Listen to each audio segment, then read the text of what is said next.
Well, today we have a great conversation in store, and it's one that obviously we talk a lot about on our various programs: culture and art and making beauty all around us. That's what we're going to do with our guest, Matthew Azrieli. How you doing, sir? Wonderful, David. Thanks so much for having me on. Yeah, it's great having you. Now, you have a record label. Tell us a little bit about your record label because this is something that I'm always telling my audience to do is say, look, people feel paralyzed by um, anxiety and fear and politics and all this stuff, and they don't know how to express themselves, and they end up being sucked up into political argumentation online. But really, that's not the best place of our use of our time. I think we should be doing things in the world of arts. As you know, I do some stuff in performance art myself, but you do as well. You have a record label. Tell us a little bit about your background and then how you got into your record that you have today. Sure. So my background is I'm the founder of the Post Millennial.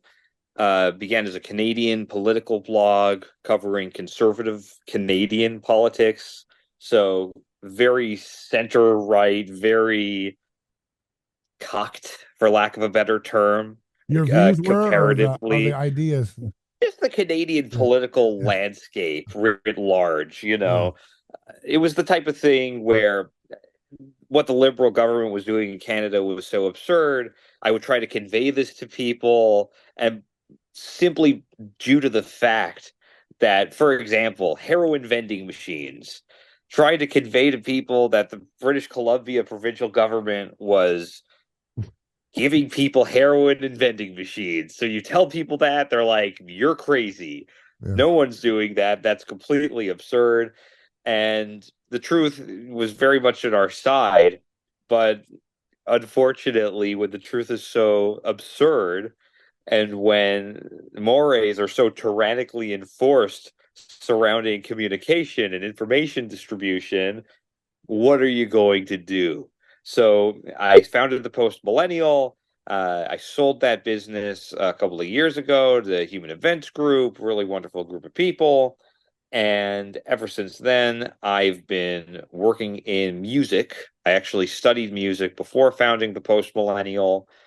In particular, I studied songwriting.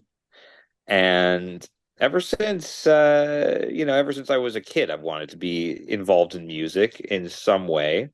And I'm very happy that I've been able to contribute something of substance to the movement, whatever you want to call the movement, right?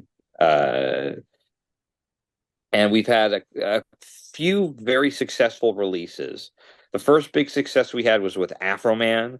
We had a track called Hunter Got High, which first caught the attention of the Trump campaign. After running Post Millennial for however many years, I finally got to meet Trump, and it was specifically because of that song. So all the news coverage, that was nice, but that song is what really tipped it over in my favor in that respect. And I guess that speaks to how powerful culture is. Following that, we had a wonderful When release did with that come out? When did that come out? the Afroman song. Yeah. Are That we? would Are have we? Can been we play these songs in this interview? Yeah. You Okay. absolutely may. Yeah. You absolutely may. The Hunter Got High one is a little bit difficult because he's the song is a parody of a song that's also on a major label. So if you play this song on YouTube, you might get copyright struck. But if you put it on any other platform, Okay. you'll probably be fine. But we won't strike you, to be Yeah. clear. They'll strike you because they technically have a license, I think, on the sample, Yeah. even though But we you're used a you're different covered in sample. the parody use, right? Yeah. Yes, Yeah. exactly. And we How had how to does that go. work? Is it 20 seconds of sample you can use for parody, or how does that work?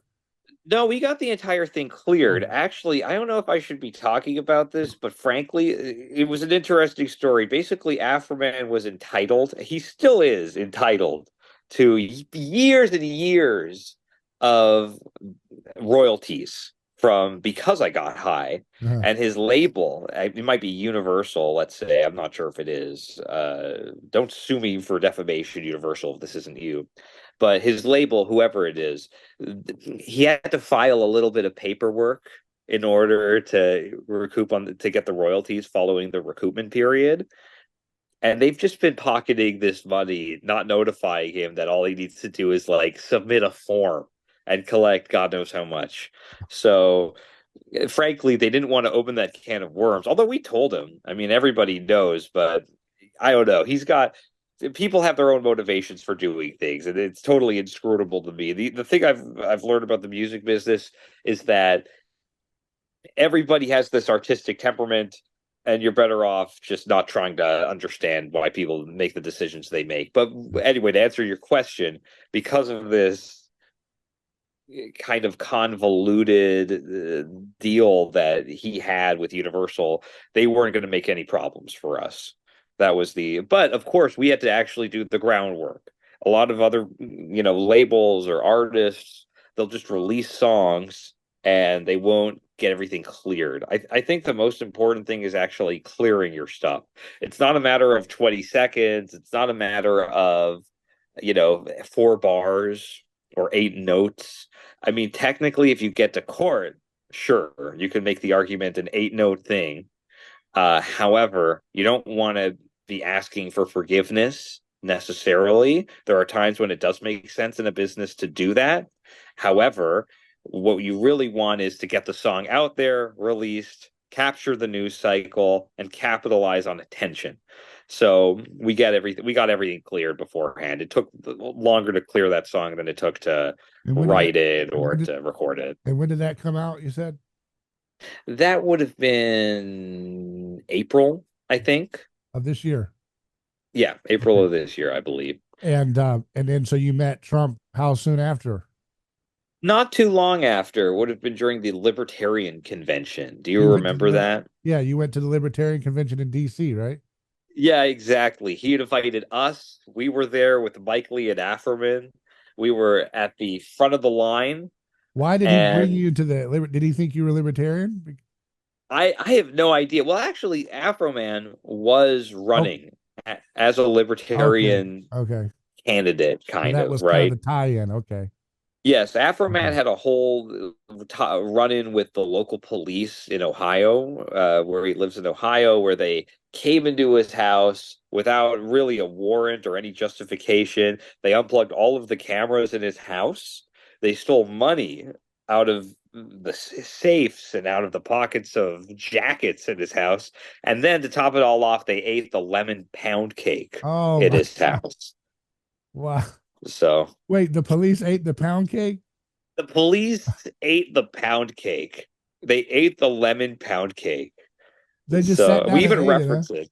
Back the blue. I don't know if they sat down. I hope so. You need to make a song about how the police need to be backed for eating their lemon pound cake.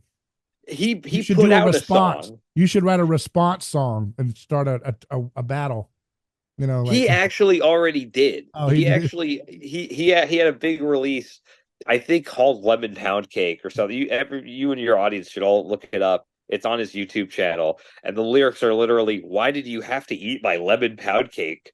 Stealing my money. Okay, fair enough. Disconnecting the cameras so that nobody can see you steal the money. I mean, of course, you're going to rob me, but why would you eat the lemon pound cake? You can't buy it from a store." It's a great song. He's got a great sense. And that's one of your songs too, or is that separate from your? That's all. I wish. No, that's an Afroman original. Yeah.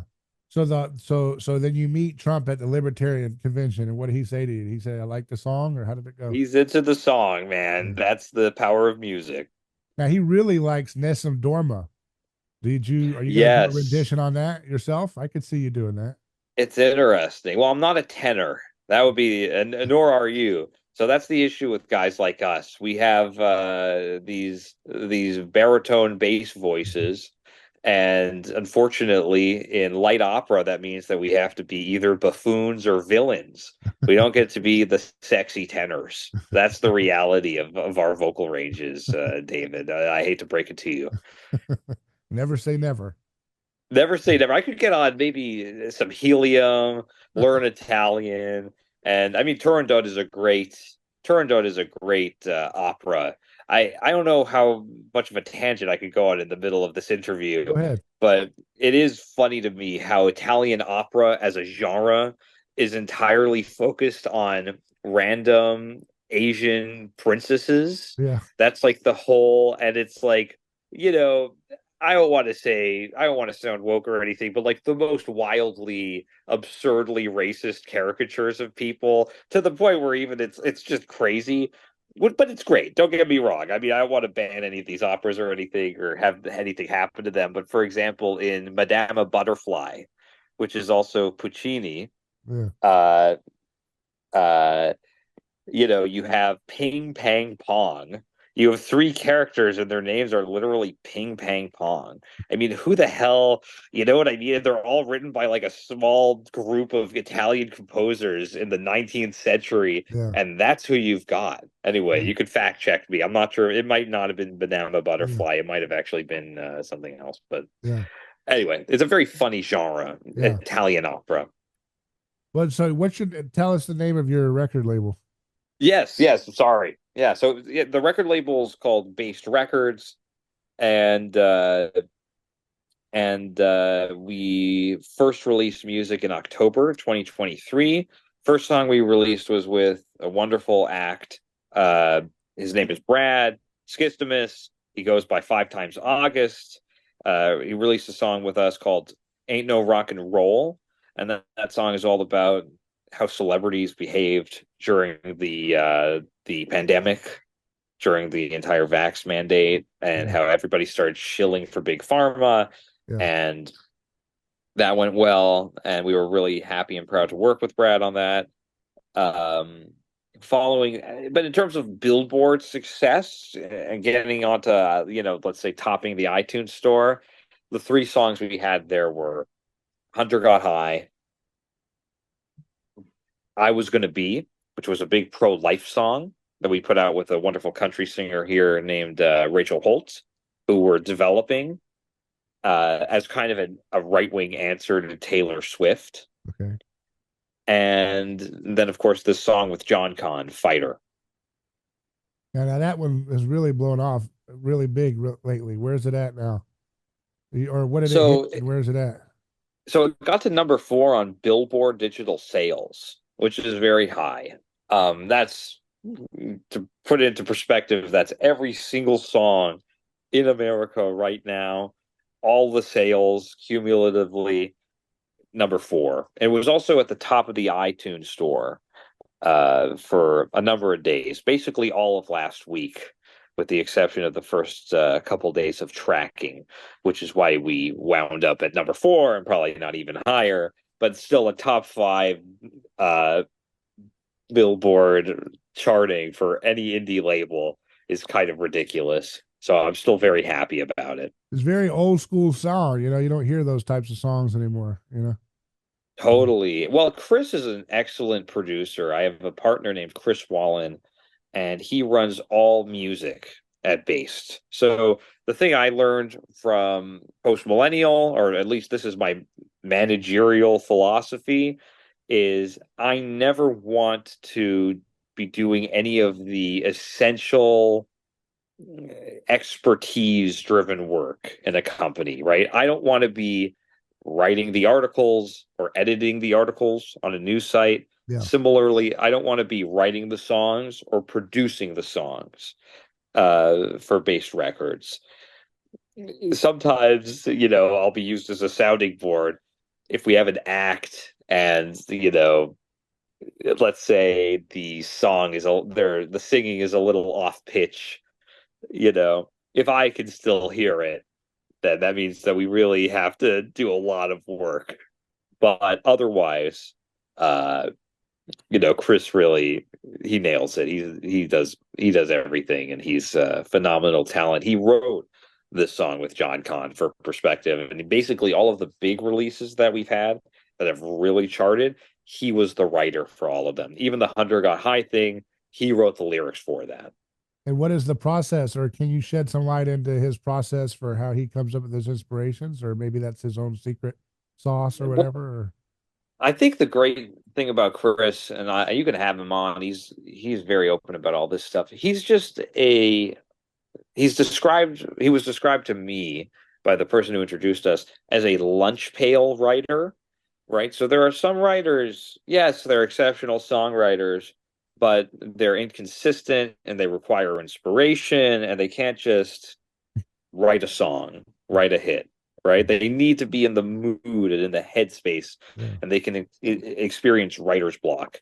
Yeah. Uh, Chris used to work in manufacturing before coming to Nashville. He used to work as a bounty hunter. That was his first gig when he came into town. He really had to work very hard and very, very consistently.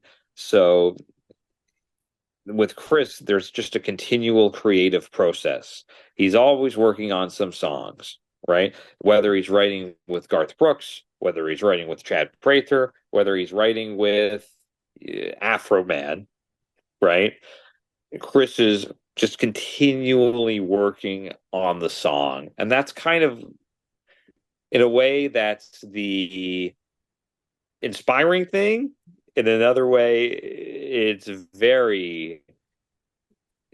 it's something that is challenging to imagine because when we think of creative pursuits, we so often think, oh, it has to be magical, it has to come in the moment.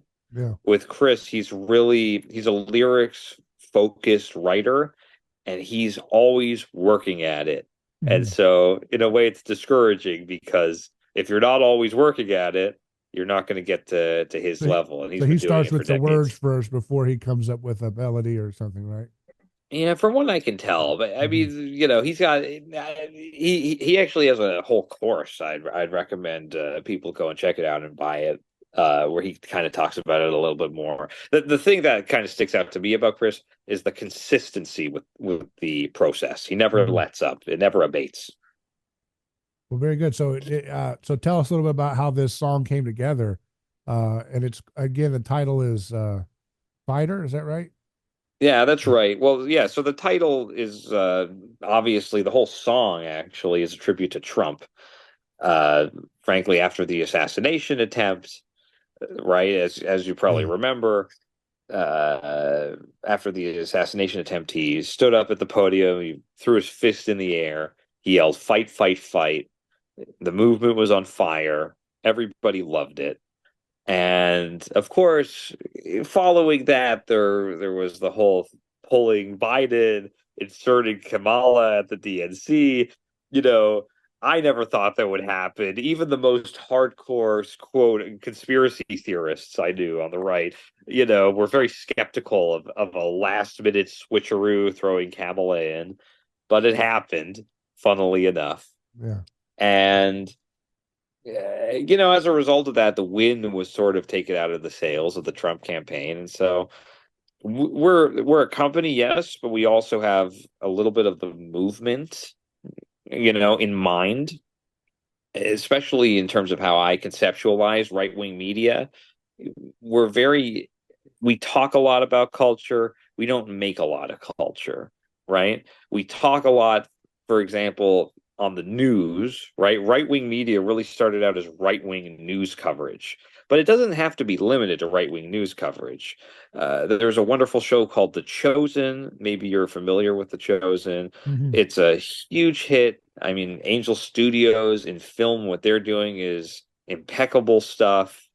So there's going to be demographically, and this has been since the 90s, conservatives have been having more children than liberals. Okay. And the further right you are, and the more religious or intelligent or higher earning you are, all these things compound.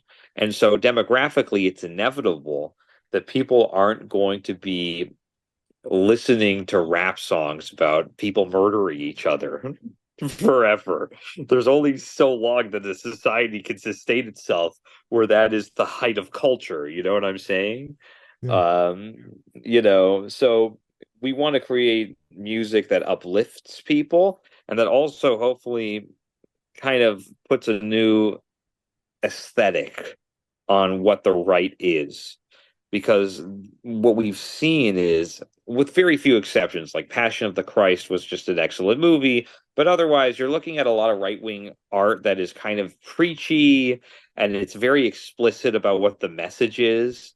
It's like, this is an anti-abortion movie. So I saw this recent, I think Kiefer Sutherland was in it. I can't remember the name, but there was a movie about how bad abortion is. It was actually moving. Maybe it was moving for me because the main character's name was David. My first son's name is David. And they were just saying, "Oh, I love you, David. I'm so happy you were born." And my son was just born. So maybe that's why I think the movie was better than it was. But after the movie, they have a panel discussion, right? Come on, what are you doing? You have a panel discussion and it's part of the movie, and I'm sitting there in a cinema, people are crying, and then suddenly you're hitting me with a panel discussion, Yeah. and all these people who are crying are looking at the screen like, what's going on? What's happening? Like, what are we like? Yeah. You have to let art breathe and speak for itself, and we're a little insecure. We don't actually believe that our art, and I'm speaking for conservatives writ large, we tend to have a lack of self-belief. We don't think the art can stand and speak for itself. But of course it can. I mean, the entire basis of Western civilization is art and architecture. Think about it, architecture, something as abstract as the way a church is designed or a town hall is designed, but that characterizes an entire civilization or an entire time period, Yeah. and it speaks for itself. You don't have to have a panel discussing why a spire has to be 20 feet off the ground, or who knows in Yeah. particular. Yeah. You know what I'm saying, right? Yeah. No, I think that's accurate. What's easier to make money in this day and age and the environment you're in? Is it anti-establishment or conservative films, or is it conservative music? I think that it's a long play, no matter how you That's go a good about that's a it. good outlook to have. I'll give you an Yeah. example. I want you to expand on that, but I've been telling people for years, and you can say it's self-serving because I spent so many years in radio, but so much of talk radio is dominated by corporations that put vanilla, neocon type, old, outdated talk radio. It's like they're frozen in time from the success that Rush Limbaugh initiated, but they're still trying to regurgitate that model 35 years later when he hit it, and they don't know how to reinvent a whole new sound and a whole new experience. And most of that's due to the fact that the programming directors are typically people who grew up in the age they were young people selling for Rush Limbaugh at their local station, and then it just stayed that way. And every other talk radio star has tried to emulate that. You're the Asian talk Rush Limbaugh. You're the Hispanic Rush Limbaugh. You're the young person Rush Limbaugh. You're the female Rush, Right. and I don't know how to get out of that. And so, I was telling people for years, man, you guys, people who are smart and in the conservative circles need to put some money up and buy some stations and really remake a whole new sound of radio again. And I still think that's a great idea, but I mean, none of them see, they're always going for the shiny new toy. Oh, it's Twitter. Oh, it's a podcast. And I'm like, you can't just go after the shiny new toy because you'll miss out on really critical ideas. And guess Yes. what? George Soros has bought dozens and dozens of talk radio stations, and he's progressive. So he knows all about shiny new toys, but he also is smart and he knows how to He's just reinvent things. smart. He's Yeah. just smarter. I mean, he's just so much smarter. I mean, sorry, Our anyway. guys are only want a ROI in 3 years, or they don't want to do it. And that's why there's no culture, right? Right. Well, that's why he went to the money changers at the temple and he said, "What are you doing? Yeah. What are you doing here Yeah. in the temple?" Right.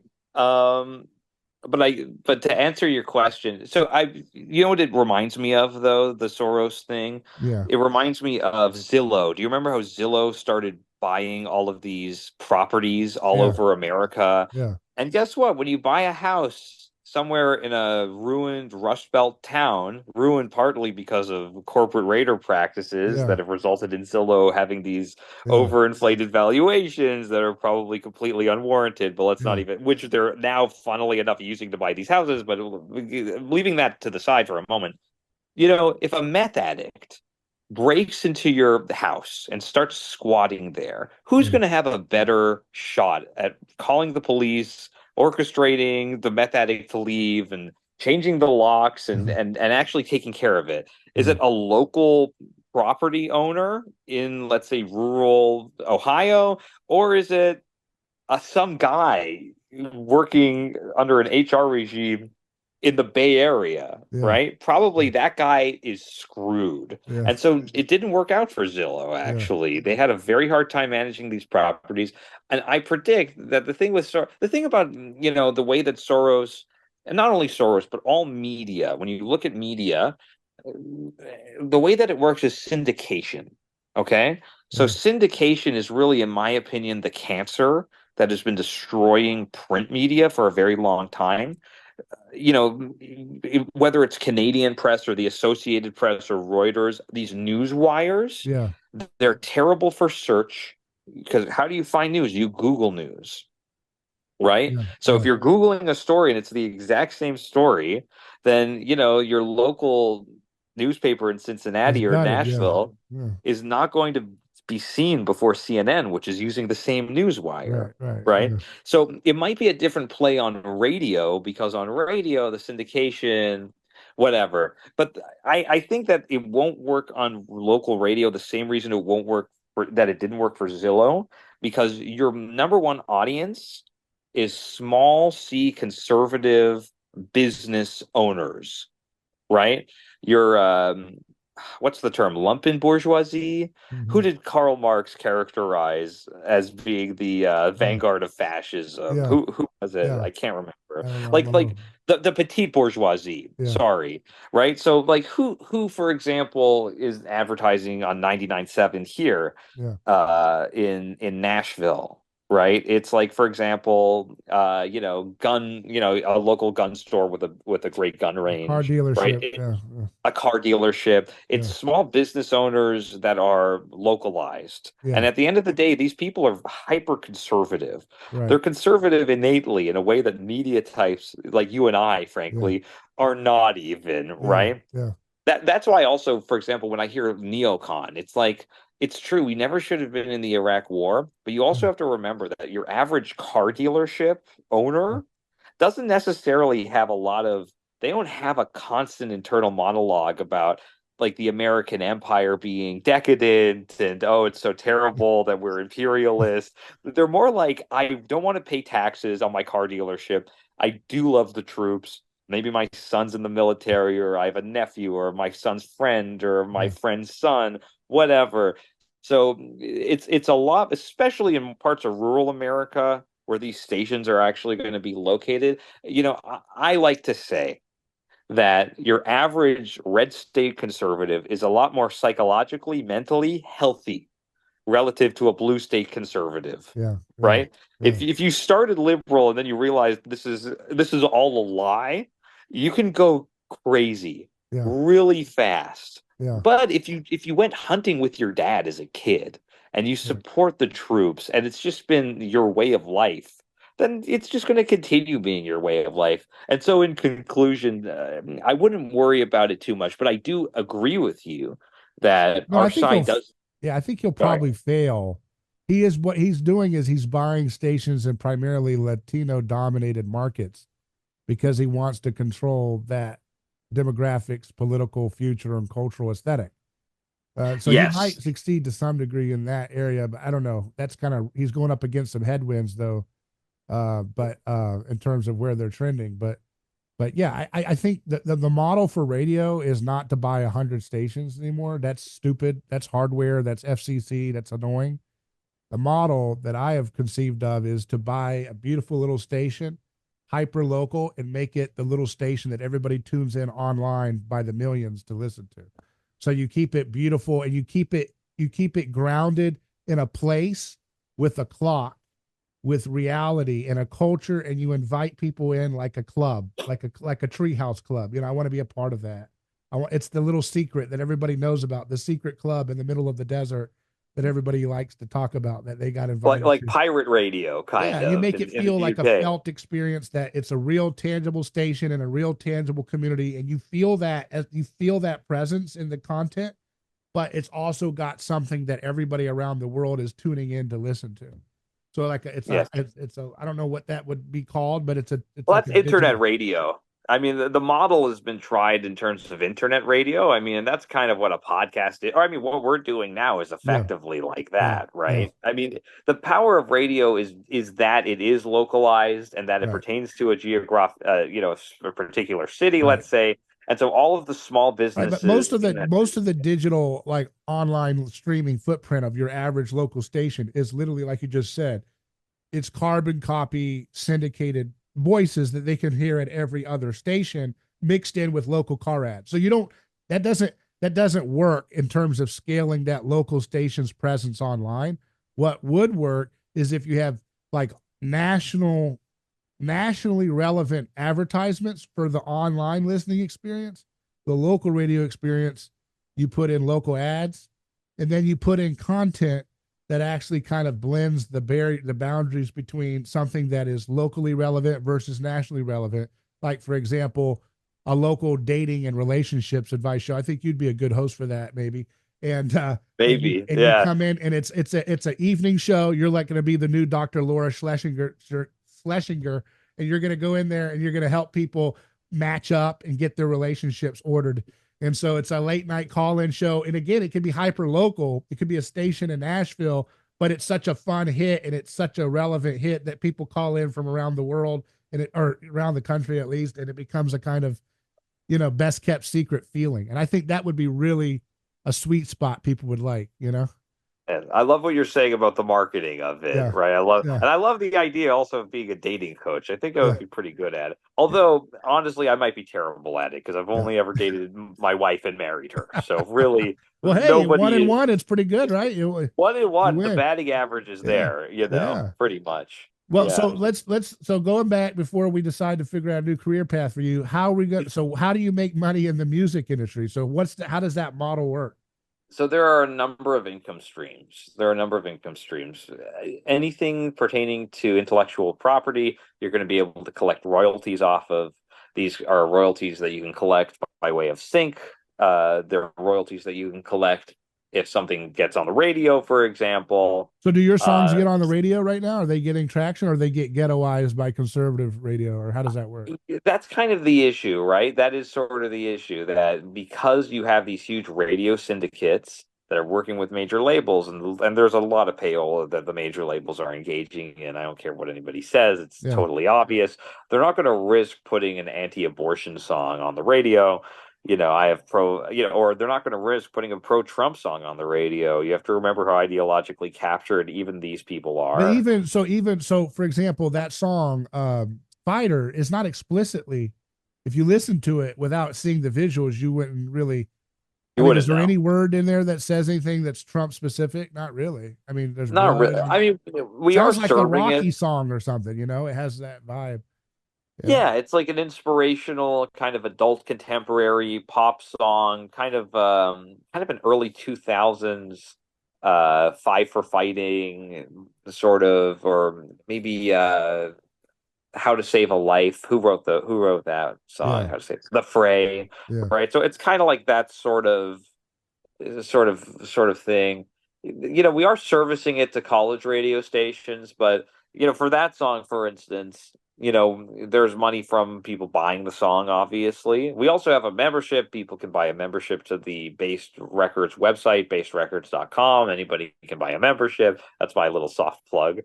Um, and there are, you have merch sales, and touring. Touring is also the big one. Really, what we're hoping to do is to continue promoting Rachel Holt because I see the biggest potential in what she's doing. I think that if we are serious as a movement, Yeah. you want to have a right wing Taylor Swift, you want to have an actual answer to that. That person has to be talented, frankly, and it's You like, can't be look, singing about the Patriot Act and the tax cuts. you can't. And that's the That's the thing problem with about like libertarian, like when the Ron Paul movement came out, he inspired so many artists. So you had people right. who sounded like they were trying to do the Bob Dylan sound. You had Sinatra impersonators. You had all kinds of people making songs, but typically they would do the mistake that conservatives and libertarians do is they put their left brain way loaded into the song. So it's the Patriot Act must be abolished. We must cut taxes 15%. Nobody wants to. How can you listen to that song? Can you do that? It's just garbage. I'm sorry. I can't take it. It's awful. Yeah. It turns Well, me but into that's a why communist just listening to that music. And I just want the taxes now. Just shut I up. want that. I want the taxes to shut this person up. I Yeah. totally agree. Well, that's why Afroman's Because I Got High is actually a really great libertarian anthem because it acknowledges sort of the internal contradictions of everybody doing drugs all the time Yeah. pretty implicitly, Yeah. which is that it's tragicomic. It's okay, yeah, you could do drugs all the time, but then guess what? It'll ruin your entire life. And it ruined his life when he was the protagonist of the song. And frankly, it's ruined Hunter Biden's life, Yeah. right? I mean, he's been dealing with addiction for the better part of his adult life. And there's nothing to say that actually, I mean, he's a good looking guy. He's fairly talented as an artist. He's pretty intelligent. I'm doing a lot of, I'm giving a lot of undue love maybe to him. But the point is that drug addiction and alcohol abuse, it really hurts people. So there's kind of that, and that's what old blue stuff was. And old blue stuff was in a sense kind of libertarian music too. But you're exactly right. Like the point is for art to be art, it just has to be art. And you can't insert politics into it. You could read a Yeah. political lens after, but the point is when you look at a Bach chorale, right? It was beautiful church music back then, and today it's beautiful church music, but it's also a technical testament because of the rules he had to play by in order to write this stuff with the contrapuntal stuff. Yeah. So and the harmony and everything else. So that's what you don't mean putting in the ideology when you say right wing Taylor Swift. You're talking about a kind of moral fabric to the song or something, or The way I think about it is the music has to come first, yeah. right? There are certain an aesthetic really comes from filters, Yeah. right? Like in the same way that when you look at a rose, you see a red rose, but you aren't seeing the color red. Red is reflected back to you because it's the only light that Yeah. can be reflected from that particular thing, right? So you Yeah. have to put, in my mind, in the same way that Bach had to deal with restrictions, Yeah. we have to put certain restrictions. But putting a restriction doesn't then mean you have to put a limit on what the Yeah. affirmative is, Yeah. on what the actual productive thing is. Yeah. And what did you think about Oliver Anthony's success? I mean, that was that. Now that's an exception to the rule of ideology because he uses it. He uses it in the right way, right? He uses it as a political anthem. So if that's the genre, you can kind of get away with talking about, uh, you know, being 300 pounds and your fudge rounds need to not be sponsored by taxes, of tax dollars. Yeah, that was a Yeah. fascinating. I think that look, our culture is just kind of looking for some kind of because you have to just remember how dead our culture is. Yeah. This is an unprecedentedly dead time in culture. Um, there are some great directors even.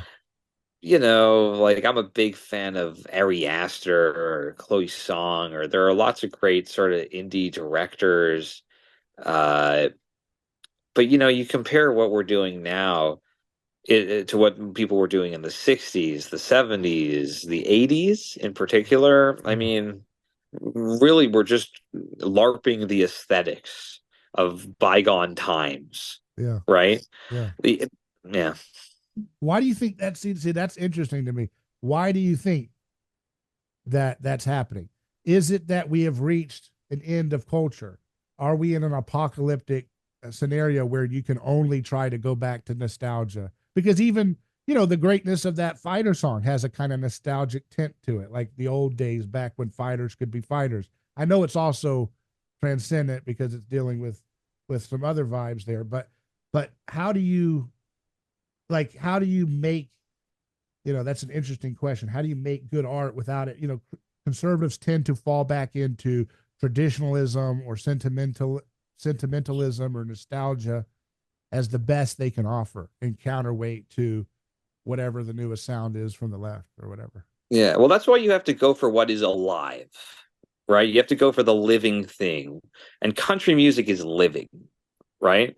And that's good from a profitability standpoint, God willing, knock on wood, right?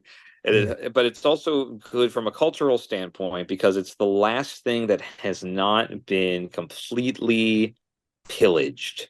Everything has been pillaged to a degree by financialization, meaning that a catalog, for example, can trade at 8 or 9 or 10 times its NOI, right, in a given year, right, Yeah. or and it'll probably keep going up, right. So buying somebody's catalog, a songwriter's catalog with a few Yeah. great songs on it, that's the equivalent of buying like a building Yeah. or a house, right. Yeah. So the financialization is strange, but that's also driven by demographics. And I hate to sound like a determinist or materialistic determinist because there is a big spiritual question here too, obviously. But the fact remains is that our society is driven by older people, right? They have a disproportionate amount of the wealth. They vote disproportionately more, and they consume culture because they have disposable income more than younger people, more than people our age, right? So at the end of the day, the end result is that we have an older culture. We have a culture that is Huh. oriented towards people who are Interesting. So you're saying it's dying. the perception that we're kind of in a dying or dead culture is the fact that the demographic power of our older folks is so disproportionately more powerful Yes, than in tradition in more in older times, right? That the youth were a larger segment of the population and a much more larger segment of the economic opportunity than they are now, and that's why the sounds stultified. Is that correct?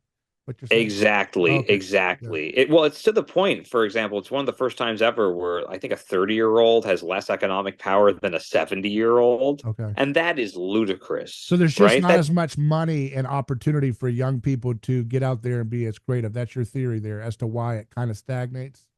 Yes, and well, and not only that, you have to remember You when don't you're a think it's 70 things year like old. growing up under 9/11 and the wars and all that chaos that has created this kind of malaise or whatever? That contributes, but I don't think it's really all that bad. I guess this is my maybe I'm just a crazy optimist. But I'm Mhm. a weird breed where I'm a right winger and I'm not pessimistic in my outlook. A lot of right Right. wingers, they're like, we're in a fallen world, things are falling apart.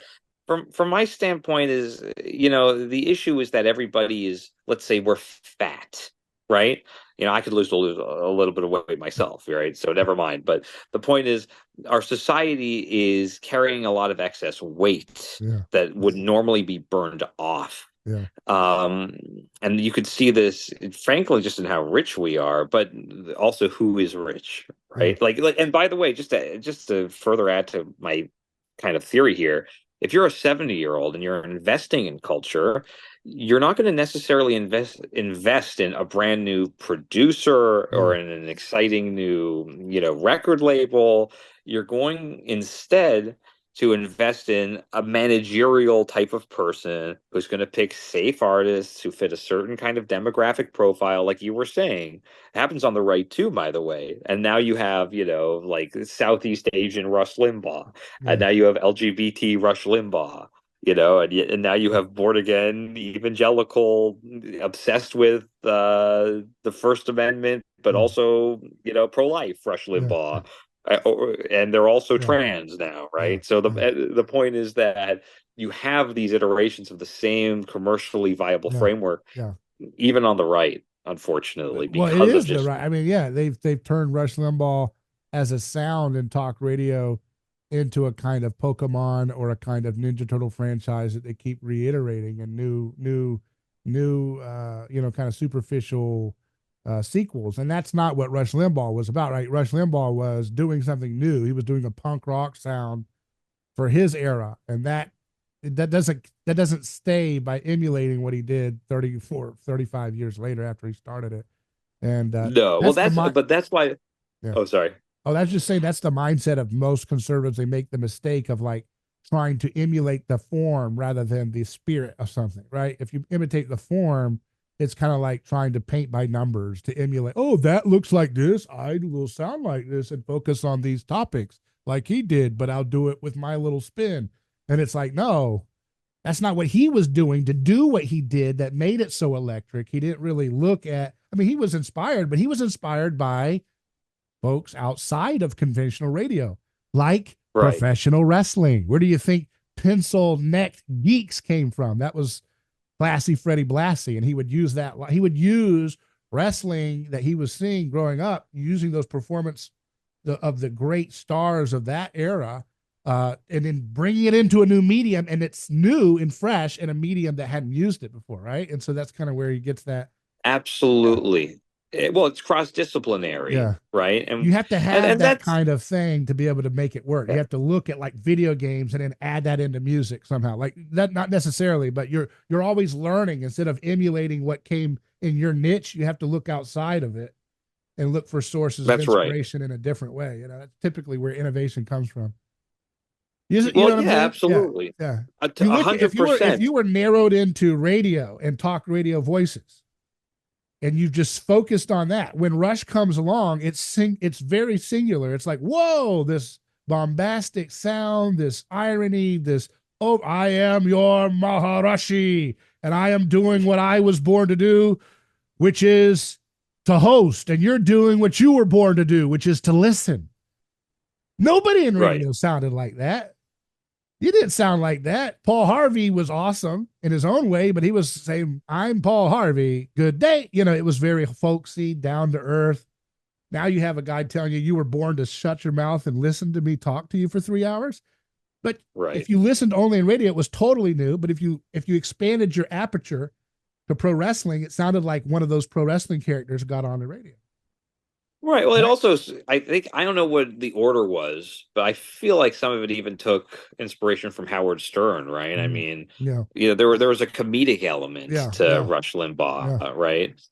I mean, but and I'll also kind of add to your thesis here, Yeah. which is the only time we ever learned to do anything different was when Milo Yiannopoulos and Ben Shapiro came around, Yeah. and they said, "What if instead of talking to our Mm. audience?" Like kind of preachers on a pulpit. What if instead we were mean to college kids? Yeah. Yeah. What if we just trolled college kids? Yeah. And now that is all, conservative That's how they do to content is become now. stars. Yeah, they got to go do. It's like you got to go play the circuits as a musician. You got to go to the college campuses and Exactly. get roasted and fight until you get a Exactly. viral You moment. got to troll Yeah, these people.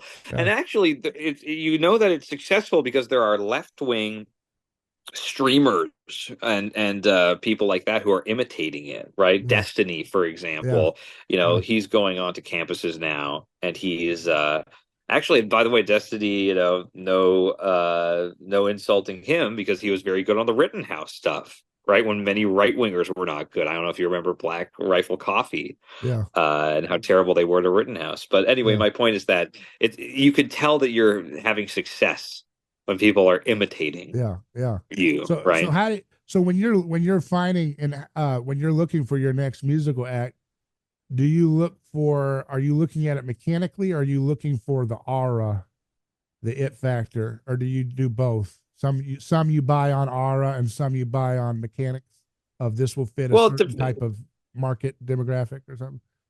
I mean, the way that I think about it is, I guess there are three things that you can consider. Like, yeah, if somebody's extremely talented and good looking and has a clear kind of career trajectory that you can see, then that makes sense for a development. And that's really what we're trying to do with Rachel.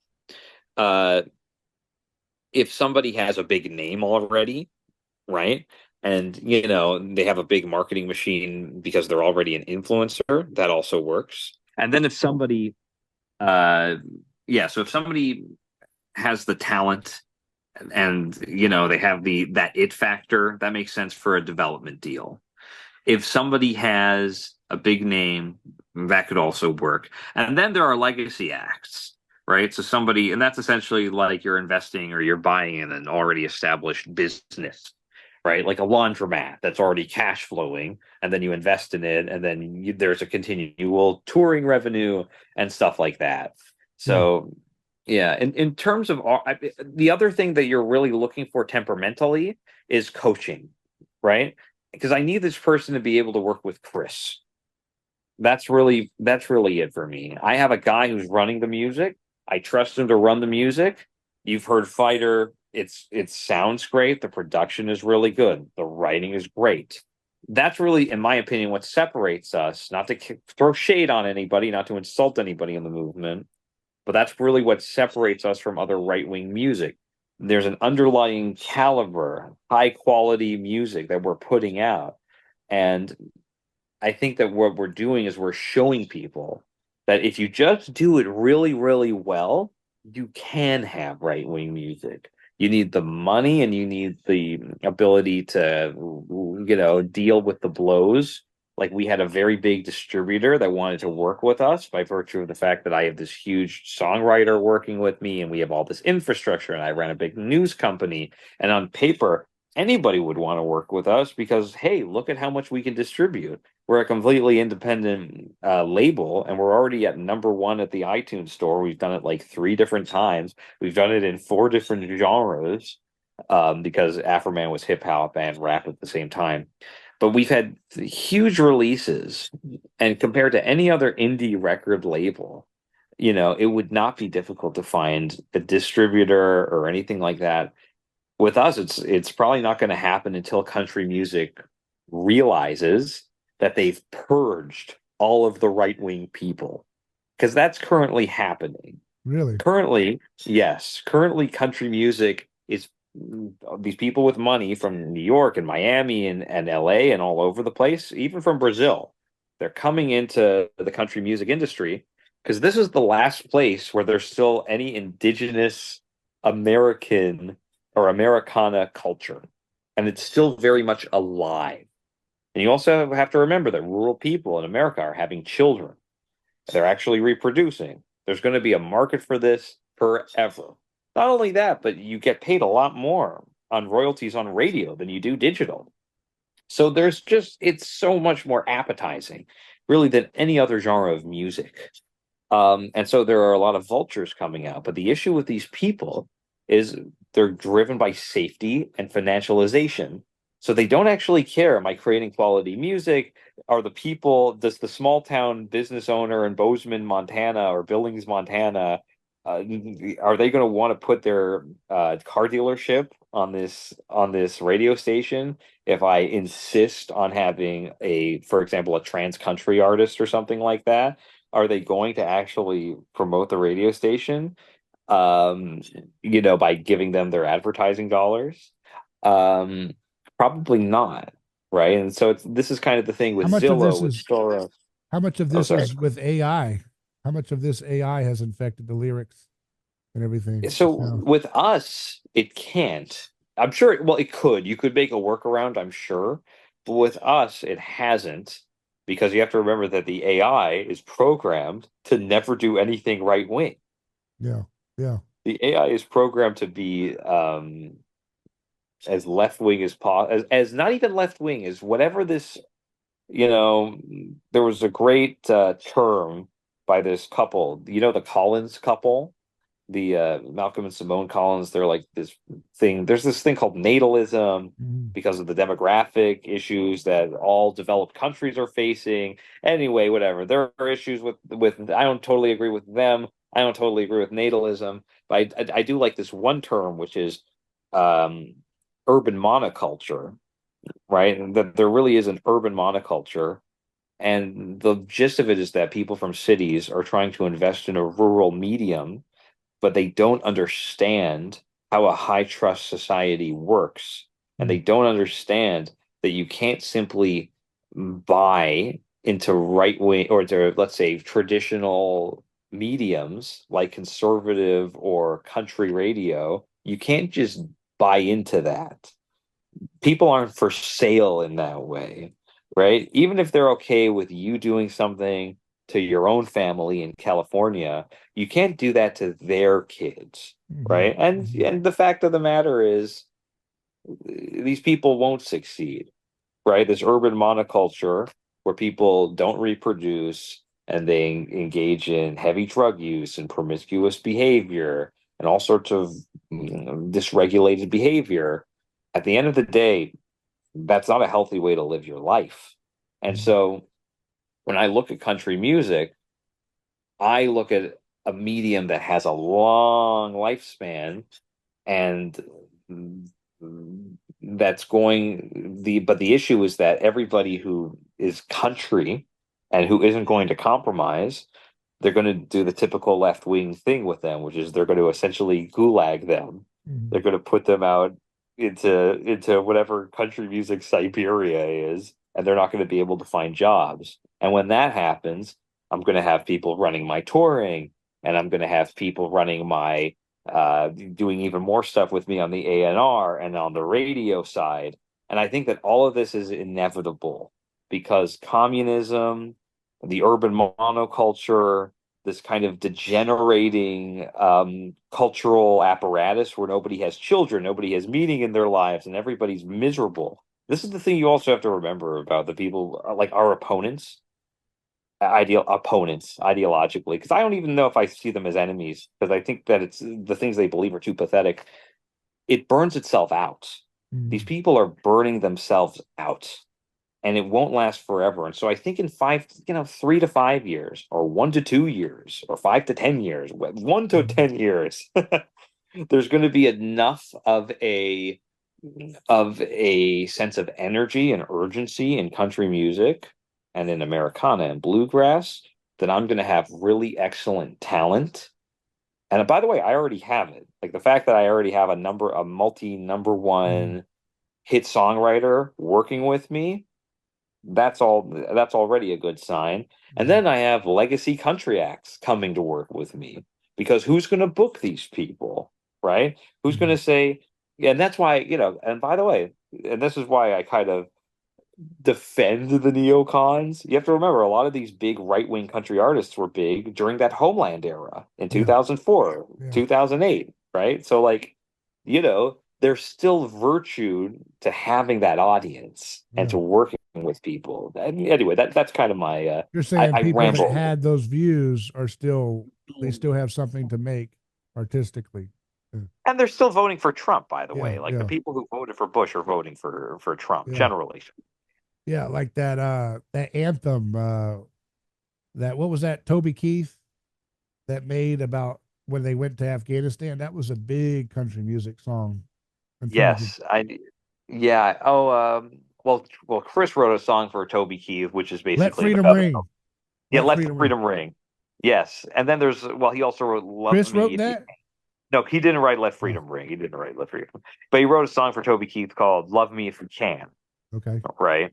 Which is really just about like when you're a kid, your father gave you your first gun, and that's how you grew up Yeah. and you've got your convictions. Or, for example, we're working with a huge guy named Daryl Worley in country Yeah. music. He's going to be featuring on Rachel on her release, Yeah. and he had a huge song called "Have You Forgotten," Yeah. which was about which was attacking peace protesters in the states and saying, "Have you forgotten the people flew fucking planes into some of the biggest towers in the United States? Have you Yeah. forgotten about that?"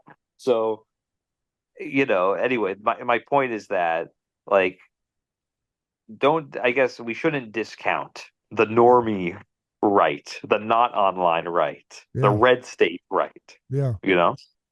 I think, yeah, I mean, not to belabor the point, I think they're dispositionally against the war. They're just not, that's not on their mind all the time. Probably not their top issues. Maybe. Well, you also have to remember that there were a lot of people who did want, I mean, not to get too much into the Iraq. Personally, it never made sense to me. I Yeah. wouldn't have gone into Iraq. Doesn't make a lot of sense. But you know what? At the end of the day, this is the greatest country on earth. You can't just go around doing whatever the fuck you want to America. There is a certain point where you do have to be muscular in your deterrence. Yeah. And anyway, so not to say, anyway, that's the I mean, granted, all the crazy stuff we're doing now, like you recently had a tweet, you tweeted out something about like Josh Shapiro with Zelensky signing these Yeah. missiles. Yeah. And that's crazy to me. Like even the most war hawk Republicans in 2004 or 2002 or 2003, Yeah. whenever Iraq was invaded, I can't remember. I was 8, so mea culpa. but they were never signing bullets. It's a here's for Saddam Hussein or whatever. Yeah, yeah, So it's just it's crazy. yeah. It's crazy. What happened to rock music? Why did that die culturally? All of its Well, different iterations.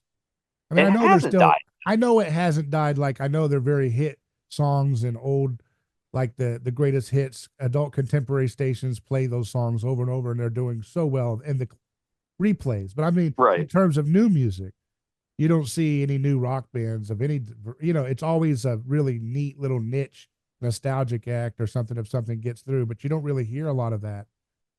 There are some great rock bands, actually. There are some. Some of them are even shit libs, but the Yeah, bands are pretty good. Like Idols, for yeah, example, yeah. IDLES. They're great, but they're shit libs. But that's okay. What But does it say but about our? actually, the Yeah, funny thing is, go ahead. but they're shit libs, but they pretend to be hardcore working class blue collar guys from the white guys from the Yeah, UK. yeah. So it's funny they're pretending, but or I mean the Lemon Twigs, they're Yeah. incredible. You've got to check them out. They're really incredible. Who is it? The Lemon Twigs. The Okay. Lemon Twigs. Let me make sure that I'm let me just make sure that I'm talking about that I have the right name because I love them so much. What Yes, about? the Lemon Twigs. Yes, And they're they're not right wing, but they're just great.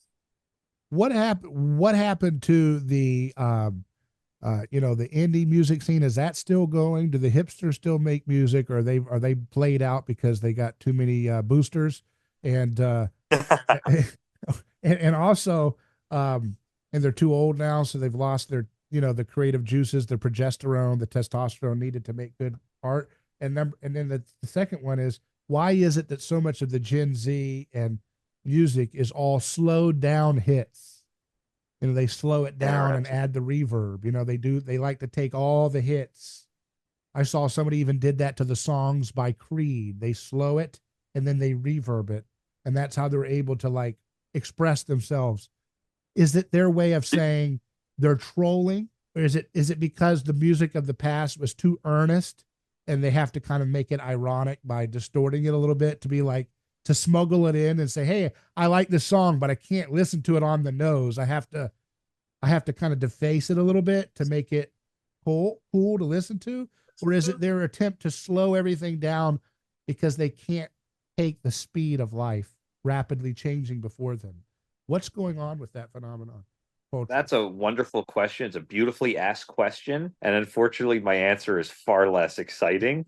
I think that Me Too took out a lot of acts. I think like Win Butler, for Yeah, example, of Arcade Fire got taken out by Me Too. Diddy. Same thing with even like rising bands. For example, the Orwells. They were a great Chicago band, and their lead singer, not even their singer. I think a bassist had sex with a groupie, and you think you're a rock star, you could have sex with a groupie, and apparently you can't do that anymore. So Me Too took out a lot of Yeah, Me these Too bands killed any idea of the rock industry becoming vibrant again, because that was what it was all about, in really. a sense. Well, Yeah, yeah, because like listen, if you're a healthy young man and you're in a rock band, yeah, you're there for the girls. You're yeah, not really, I mean, the music, even yeah, yeah, even the music and the money and the shows, it's kind of yeah, secondary to a yeah, certain extent, yeah, right? Um, so that's one thing. And then in terms of why Gen Z is doing that stuff, I'd like to credit Mac DeMarco. Of course, I'm a Montrealer. I grew up in Montreal, so and indie is very much a Montreal influence genre. So Mac DeMarco, of course, brought that reverb at first, and he's a really, really wonderful songwriter. I'll bet that they're doing the slow down stuff in part also to avoid copyright infringement, because if you modify the sound recording enough, you could still monetize it.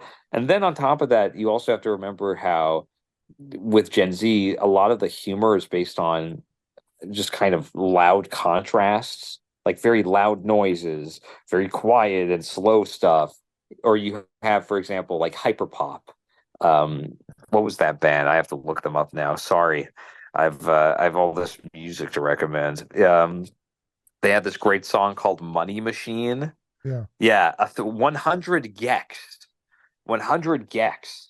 100, the number 100, and then Gex, Gecs.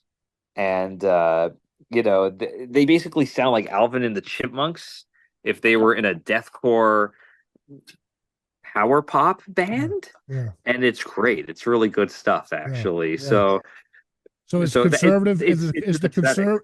is your conservative movement of music going to enter into some of these more artistic stuff, or do you mean to kind of focus in on going after the normies and the middle America, and that's where you're going to focus on, and you're not going to do anything weird too much? Listen, I'll do whatever is given to me. Like I wanted to work with Ariel Pink, for example. At the Yeah. beginning of the company, I was in talks with Ariel Pink. We were getting a whole deal together, and then it didn't work out, and it broke my heart because I love Ariel Pink. I've been a fan of Ariel Pink's music since before any of this, ever since I Yeah. was 12 or 13.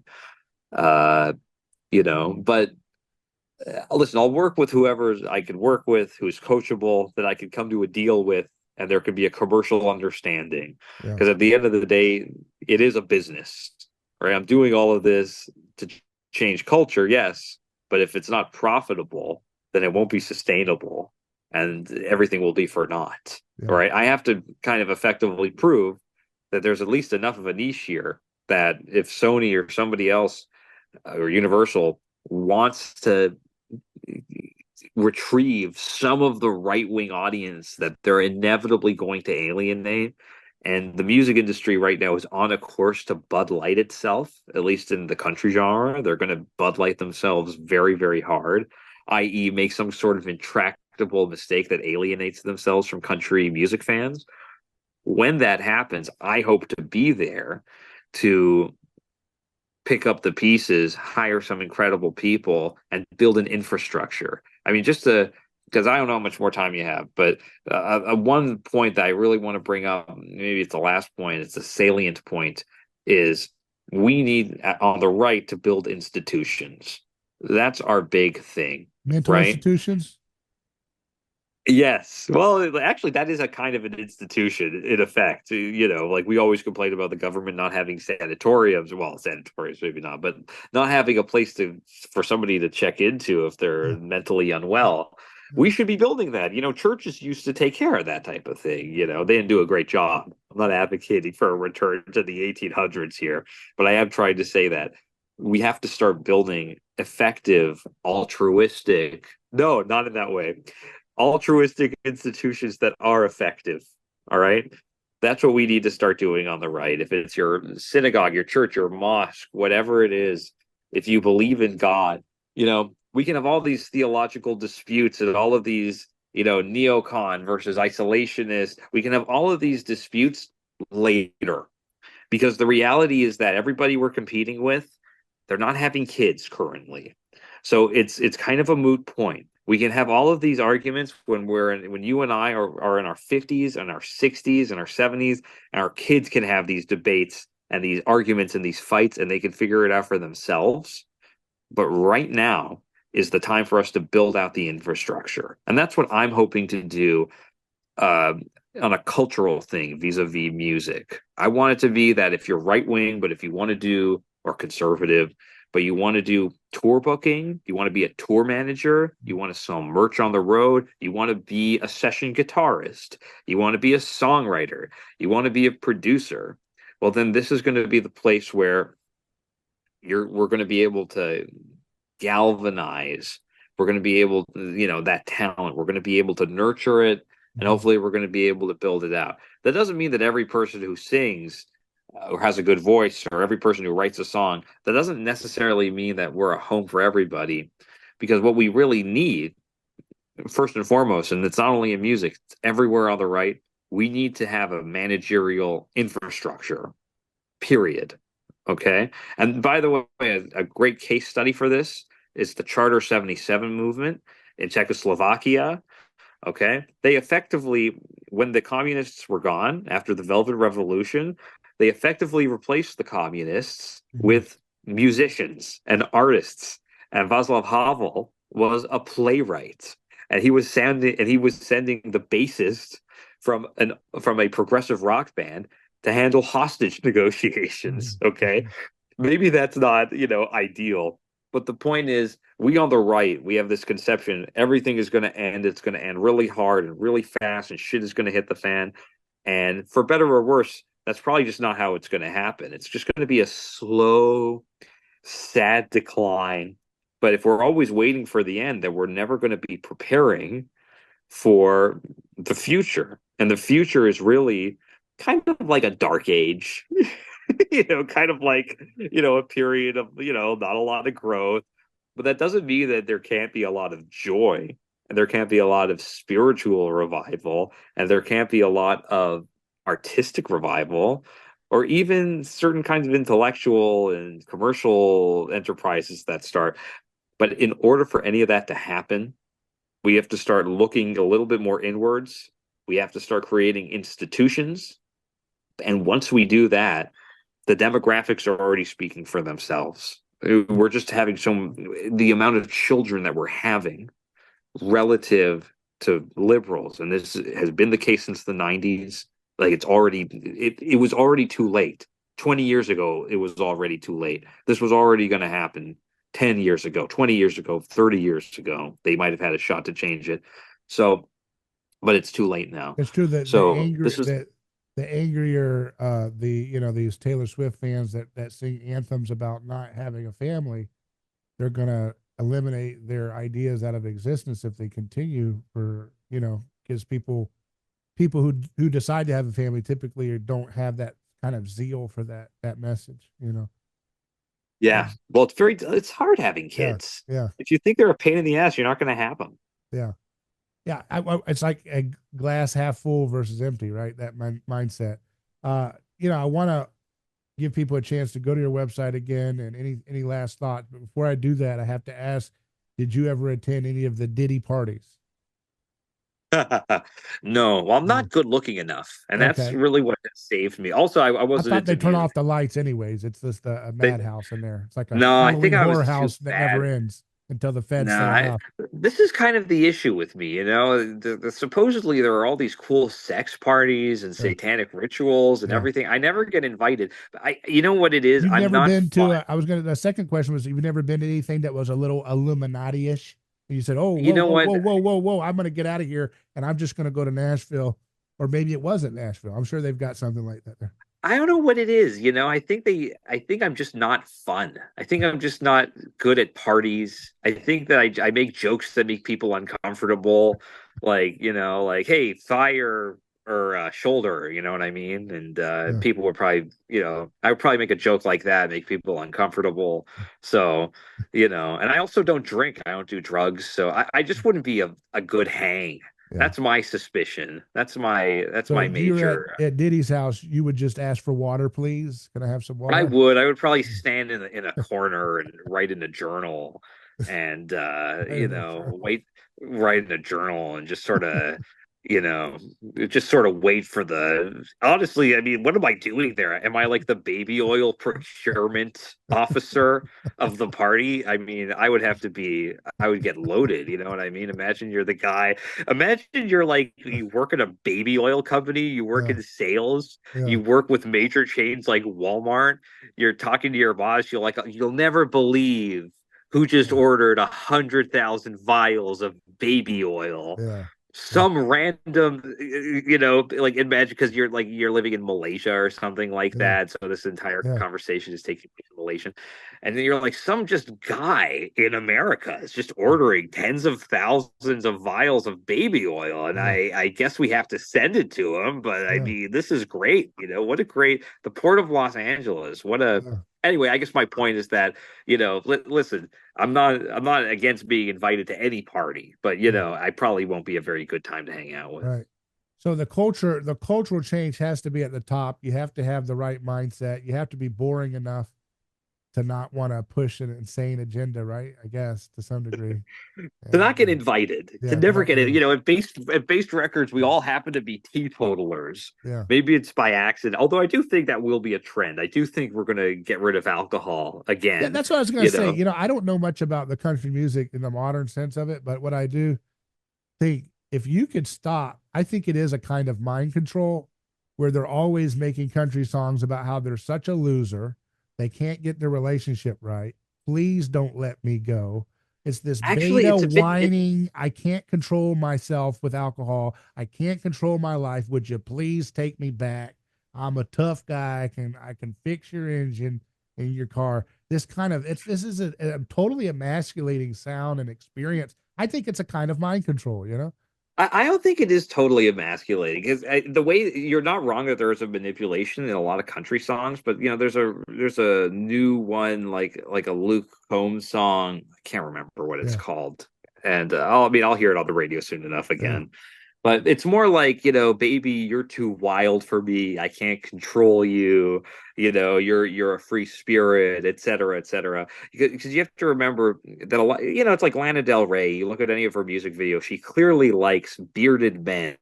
You and I, we're not many people's type, but Lana Del Rey finds us uniquely sexually attractive, and frankly, there are lots of white chicks who are into that, and they're not exposed to men like that in Yeah. any other context except for country music.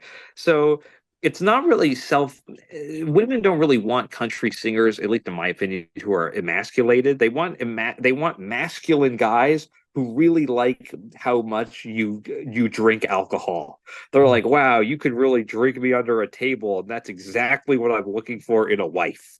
Yeah. That's Right. kind of that's more what the marketing push is for. Yeah. Yeah. Um, which I think it'll be a moot point because again, I think in like 15 years max, you're going to see a huge push against alcohol being Yeah, I think alcohol is legalized. already becoming a trend. It's trendy to not like alcohol now. It's starting to pick up. Yeah. Yeah, because it was a boomer thing. It was a boomer thing for everybody to be, super into drinking alcohol. And listen, it's not everything about prohibition was bad. Maybe I'm going to get canceled for saying. Maybe this is my most controversial opinion, but Yeah. prohibition, they had some good ideas. I guess that was my only point. Yeah. So what's the website for folks that want to see your music? Yeah. So it's basterecords.com. That's BasteRecords.com. Based like basting a turkey. Basterecords.com. Yeah. And we're going to be having a wonderful release with Chad Prather soon called Watered Down. John Rich is actually featuring on it, which we're super excited to have. And then beyond that, we're going to have another bunch of releases with Rachel Holt and with many other artists to come. And we're looking forward to influencing the conversation in conservative politics and culture for years to come, God willing. Right. Thank you a lot. I appreciate your time. Thanks. Thanks, David. Great conversation. Always a pleasure talking to you, my friend. Very good. Bye-bye.